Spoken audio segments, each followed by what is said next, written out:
ಎಲ್ಲರಿಗೂ ನಮಸ್ಕಾರ. ನನ್ನ ಹೆಸರು ಛಾಯಾ ಅಂತ. ಒಂದು ಕಾಲೇಜಲ್ಲಿ ಕೆಮಿಸ್ಟ್ರಿ ಪ್ರೊಫೆಸರ್ ಆಗಿ ವರ್ಕ್ ಮಾಡ್ತಾ ಇದ್ದೀನಿ. ನನ್ನ ಇಂಟೆನ್ಷನ್ ಏನು ಈ ಚಾನಲ್ನ ಸ್ಟಾರ್ಟ್ ಮಾಡೋದಕ್ಕೆ ಅಂದರೆ ಸಾಧ್ಯ ಆದಷ್ಟು ಕೆಮಿಸ್ಟ್ರಿ ರಿಲೇಟೆಡ್ ಟಾಪಿಕ್ನ ಸಿಂಪಲ್ಲಾಗಿ ಕನ್ನಡದ ಹೇಳುವಂಥ ಪ್ರಯತ್ನ ಮಾಡ್ತಿದ್ದೀನಿ.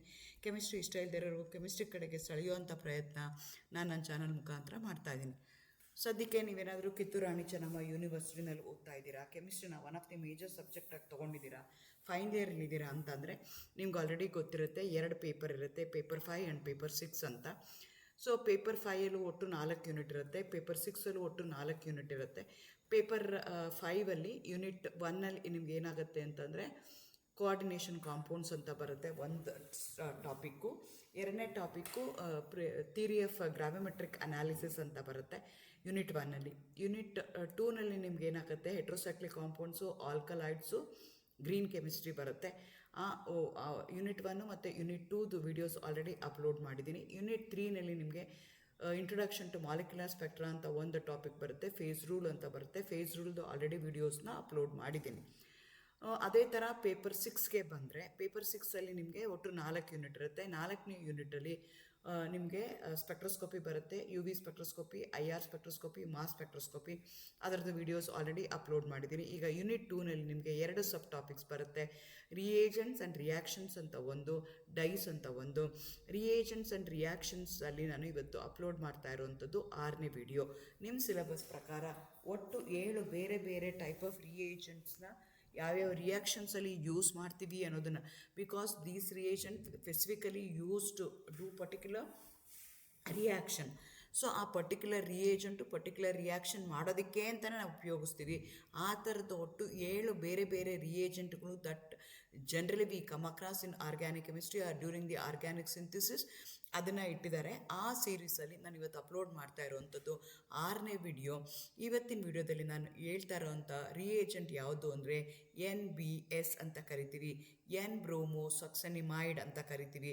ಅದರದ್ದು ಪ್ರಿಪ್ರೇಷನ್ ಏನು, ರಿಯಾಕ್ಷನ್ ಏನು, ಅದರದ್ದು ಒಂದು ಇಂಪಾರ್ಟೆಂಟ್ ಸಿಂಥೆಟಿಕ್ ಅಪ್ಲಿಕೇಶನ್ ಅಂದರೆ it going to bring about the bromination in allylic bromination ಆಗುತ್ತೆ. ಅದ್ರ ಬಗ್ಗೆ ಇವತ್ತು ಇನ್ ಡೀಟೇಲಾಗಿ ಹೇಳೋಣ ಅಂತ ಅಂದ್ಕೊಳ್ತಾ ಇದ್ದೀನಿ.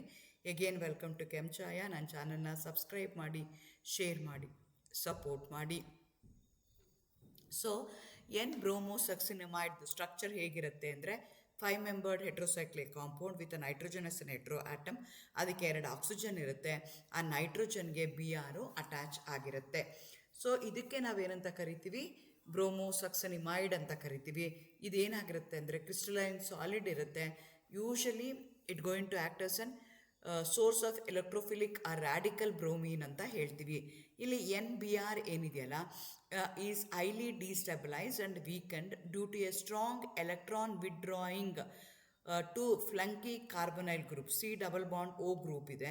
ಅದೇನು ಮಾಡುತ್ತೆ, ನಿಮ್ಮದು NBr ಬಾಂಡ್ನ ಹೈಲಿ ಡಿಸ್ಟೆಬಿಲೈಸ್ ಮಾಡುತ್ತೆ. ಹಾಗಾಗಿ ಇದನ್ನು ಈಸಿಯಾಗಿ ನಾನು ಏನು ಮಾಡ್ಬೋದು, ಅಡಿಷನ್ ಅದನ್ನು Brನ ರಿಮೂವ್ ಮಾಡ್ಬೋದು. ರಿಮೂವ್ ಮಾಡಿ ಬೇರೆ ಕಡೆಗೆ ನಾನು ಅದನ್ನು ಅಡಿಷನ್ ಅಥವಾ ಸಬ್ಸ್ಟಿಟ್ಯೂಷನ್ನ ಮಾಡ್ಬೋದು. ಸೊ ಇದನ್ನು ಏನು ಮಾಡಬೇಕು, ಇದನ್ನು ಕೇರ್ಫುಲ್ಲಾಗಿ ಹ್ಯಾಂಡಲ್ ಮಾಡಬೇಕಾಗತ್ತೆ. In a dry carbon tetrachloride due to a specific density differences that assist in monitoring the chemical process. ಇದನ್ನು ಯಾವಾಗೂ ನಾವು ಡ್ರೈ ಕಾರ್ಬನ್ ಟೆಟ್ರಾಕ್ಲೋರೈಡ್ ಜೊತೆಗೇ ಯೂಸ್ ಮಾಡಬೇಕಾಗತ್ತೆ. ಮಾಲಿಕ್ಯುಲರ್ ಫಾರ್ಮುಲಾ CH4BrNO2 ಇರುತ್ತೆ. ಸೊ ಇದು ಪ್ರಿಪ್ರೇಷನ್ನ ತಗೊಳ್ಳೋದಾದರೆ ಇದನ್ನು ನಾವು ಸಕ್ಸನಿಮೈಡಲ್ಲಿ ತಗೊಳ್ತೀವಿ. ಇನ್ನು cold alkaline solution of bromine ಜೊತೆಗೆ ಟ್ರೀಟ್ ಮಾಡ್ತೀವಿ. ಹೆಚ್ಚು ಈಸಿಯಾಗಿ ರೀಪ್ಲೇಸ್ ಆಗಿ ಅಲ್ಲೇನಾಗುತ್ತೆ Br ಬರುತ್ತೆ. ಬ್ರೋಮೋಸಕ್ಸಿನಿಮೈಡ್ ಅಂತ ಕರಿತೀವಿ, NBS ಅಂತ ಕರೀತಾರೆ. ಸೊ ಇಲ್ಲಿ ಏನಾಗುತ್ತೆ, this reaction takes place in an alkaline ಸೊಲ್ಯೂಷನಲ್ಲಿ ಅಂದರೆ NaOH ಮತ್ತು ಬ್ರೋಮೀನು 0 ಡಿಗ್ರಿ ಸೆಂಟಿಗ್ರೇಡಲ್ಲಿ ನಾವು ಮಾಡಬೇಕಾಗತ್ತೆ. ಟೆಂಪ್ರೇಚರ್ ಮಾಡ್ತೀವಿ strictly maintain between 0 to 5 degree to resist exothermic base catalyzed ring cleavage over bromination side reaction. Crude NBS precipitate out as white crystal mass. It is refined via recrystallization from hot water. Required rapid drying under a vacuum to halt moisture degradation. So ಹೇಗೆ ಮಾಡ್ತೀವಿ ಅಂತಂದರೆ ಸಕ್ಸನಿಮೈಡ್ನ ತೊಗೊಳ್ತೀವಿ, bromine ಹಾಕ್ತೀವಿ, ಇನ್ presence of NaOH temperature 0 to 5 degree maintain ಮಾಡ್ಕೋಬೇಕು. ಇಲ್ಲ ಅಂತಂದರೆ exothermic base ಕೆಟಲೈಸ್ ring ಕ್ಲಿವೇಜ್ ಆಗಿಬಿಡುತ್ತೆ. ಅದನ್ನು ಅವಾಯ್ಡ್ ಮಾಡೋದಕ್ಕೆ ನಾವು ಟೆಂಪ್ರೇಚರ್ನ ಮೇಂಟೈನ್ ಮಾಡ್ಕೋಬೇಕು. ಏನು ಬರುತ್ತಲ್ಲ ಅದನ್ನು ಫಿಲ್ಟ್ರ್ ಮಾಡಿ ಹೊರಗಡೆ ತೆಗಿತಾರೆ, ಅದನ್ನು ರೀಕ್ರಿಸ್ಟಲೈಸ್ ಮಾಡಿಕೊಂಡು ಪ್ಯೂರಿಫಿಕೇಷನ್ ಮಾಡ್ಕೊಳ್ತಾರೆ. ಸೊ ಇದ್ರದ್ದು ಮೇನ್ ಅಪ್ಲಿಕೇಶನ್ ಏನು ಅಂದರೆ ಇದೇನು ಮಾಡುತ್ತೆ ಅಂದರೆ ನಿಮಗೆ ಅಲಲಿಕ್ ಬ್ರೋಮಿನೇಷನ್ ಮಾಡೋದಕ್ಕೆ ಹೆಲ್ಪ್ ಮಾಡುತ್ತೆ. ಅಲಲಿಕ್ ಬ್ರೋಮಿನೇಷನ್ ಅಂತಂದರೆ ಎಲ್ಲಿ ಡಬಲ್ ಬಾಂಡ್ ಇರುತ್ತಲ್ಲ ಅದು ನೆಕ್ಸ್ಟ್ ಕಾರ್ಬನ್ ಆಟಮಲ್ಲಿರುವಂಥ ಹೈಡ್ರೋಜನ್ಗೆ BR ಅಟ್ಯಾಚ್ ಆದರೆ ಅಲಲಿಕ್ ಬ್ರೋಮಿನೇಷನ್ ಅಂತ ಕರಿತೀವಿ. ಫಾರ್ ಎಕ್ಸಾಂಪಲ್ ಇಲ್ಲಿ ಸೈಕ್ಲೋಹೆಕ್ಸೀನ ತೊಗೊಂಡಿದ್ದೀವಿ, ಒಂದು ಡಬಲ್ ಬಾಂಡ್ ಇದೆ. NBS ಇನ್ ಡ್ರೈ CCl4 ಜೊತೆಗೆ ರಿಯಾಕ್ಟ್ ಮಾಡಿದಾಗ ನಿಮಗೆ 3 ಬ್ರೋಮೋ ಸೈಕ್ಲೋಹೆಕ್ಸೀನ್ ಬರುತ್ತೆ. ಸೊ ಎಲ್ಲಿ ಡಬಲ್ ಬಾಂಡ್ ಇದೆಯಲ್ಲ, ಡಬಲ್ ಬಾಂಡ್ ನೆಕ್ಸ್ಟ್ ಕಾರ್ಬನ್ ಆಟಮ್ಗೆ, ಇದಕ್ಕೆ ನಾವು ಆ ಕಾರ್ಬನ್ ಆಟಮ್ಗೆ ಏನಂತ ಕರಿತೀವಿ, ಅಲಲಿಕ್ ಕಾರ್ಬನ್ ಆಟಮ್ ಅಂತ ಕರಿತೀವಿ. ಅಲಲಿಕ್ ಕಾರ್ಬನ್ ಆಟಮಲ್ಲಿ H is replaced by bromine ಆಗುತ್ತೆ. ಹಾಗಾಗಿ ಈ ರಿಯಾಕ್ಷನ್ ನಾವು ಅಲಲಿಕ್ ಬ್ರೋಮಿನೇಷನ್ ಅಂತ ಕರಿತೀವಿ. ಸೊ ಹೇಗೆ ಆಗುತ್ತೆ ಅಂತ ನೀವು ಮೆಕ್ಯಾನಿಸಮ್ನ ತೊಗೊಳ್ಳೋದಾದರೆ, ಫಸ್ಟ್ ಏನಾಗುತ್ತೆ, it is A free radical mechanism ಆಗುತ್ತೆ.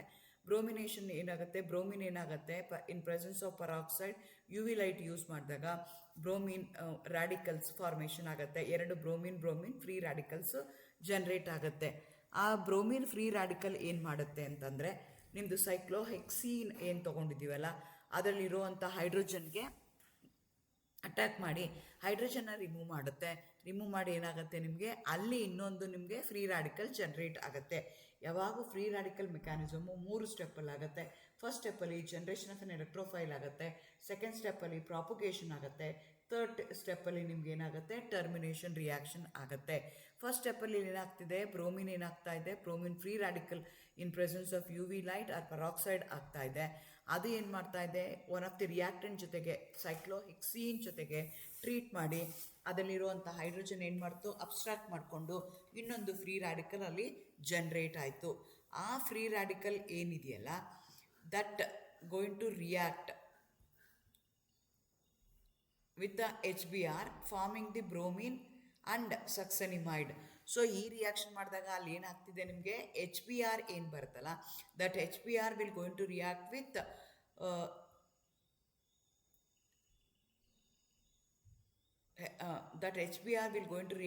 NBS to form succinimide plus ಬ್ರೋಮಿನೋ ಹೊರಗಡೆ ಬರುತ್ತೆ. So free radical cyclohexene reacts with a bromine forms 3 bromo cyclohexene. So ಇಲ್ಲೇನಾಗುತ್ತೆ, 3 ಸ್ಟೆಪ್ಪಲ್ಲಿ ಆಗುತ್ತೆ ಅಂತ ಹೇಳಿದೆ. ಮೊದಲನೇ ಸ್ಟೆಪ್ಪಲ್ಲಿ ಏನಾಯಿತು, HBr ಲಿಬ್ರೇಟ್ ಆಗುತ್ತೆ. That HBr will react with NBS and it going to give the bromine. ಆ ಬ್ರೋಮಿನ್ ಏನಾಗುತ್ತೆ, ನನಗೆ ಇನ್ನೊಂದು ರ್ಯಾಡಿಕಲ್ ಫಾರ್ಮೇಷನ್ ಇರ್ತಲ್ಲ ಅದ್ರ ಜೊತೆಗೆ ರಿಯಾಕ್ಟ್ ಆಗಿ ನಿಮಗೇನಾಗುತ್ತೆ, ಅಲ್ಲಿ ಏನಾಗುತ್ತೆ, BR ಬಂದು ಇನ್ನೊಂದು BR ಫ್ರೀ ರ್ಯಾಡಿಕಲ್ ಬರುತ್ತೆ. So it's A free radical mechanism ಆಗುತ್ತೆ. ಇದ್ರದ್ದು ಮೇನ್ ಅಪ್ಲಿಕೇಶನ್ ಏನು ಅಂದರೆ, NBSದು ಮೇನ್ ಅಪ್ಲಿಕೇಶನ್ ಏನು ಅಂದರೆ, ಎಲ್ಲಿ ಇದನ್ನು ರಿಯೇಜೆಂಟಾಗಿ ನಾವು ಯೂಸ್ ಮಾಡ್ತೀವಿ ಅಂತಂದರೆ radical substitution, electrophilic addition or electrophilic substitution reactions ಮಾಡೋದಿದ್ದರೆ ಆವಾಗ ನಾವೇನು ಮಾಡ್ತೀವಿ, NBSನ ಯೂಸ್ ಮಾಡ್ತೀವಿ as a reagent. Thank you, all the best, good luck.